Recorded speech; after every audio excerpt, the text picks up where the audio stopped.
May mga batang 90s ba dito? Kamusta kayo? Kamusta tayo? Alam niyo, sa totoo lang tayo may pinakamasayang kabataan. Tayo yung mga kabataan noon na napakababaw ng kaligayahan.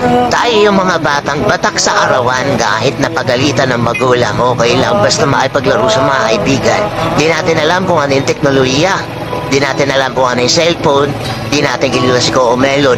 Kontento na tayo sa mga laruan natin at sa kung ano yung meron. Tayo yung mga batang halos pa kompleto natin lahat ng laruan sa Jollibee at McDo. Bumibili tayo ng tig-pipisong laruan baka sakaling may laruan dun sa loob. Naalala nyo? Noong mga panahon, naghahanap pa tayo ng dagamba kung saan-saan. Naghahanap tayo ng mga saan ng puno para makipaglaro ng baril-barilan. Kukuha tayo ng gulong sa tabi-tabi tapos pagugulumin lang natin kung saan-saan. Mabibwisit tayo kapag hindi tayo pinayagan ng magulang natin makipaglaro sa mga kaibigan natin sa ulanan. Kaya yata yung mga huling batch ng mga bata na nakikipaglaro pa ng tagu-taguan. Totoo lang, di ba? Real talk. Tayo yung mga simpleng batch ng mga bata. Tayo yung mga batang napakasimple lang ng kaligayahan. Pero yung mga batang yun ngayon, nagsilaki na. Nandito na tayo sa tunay na hamon ng buhay.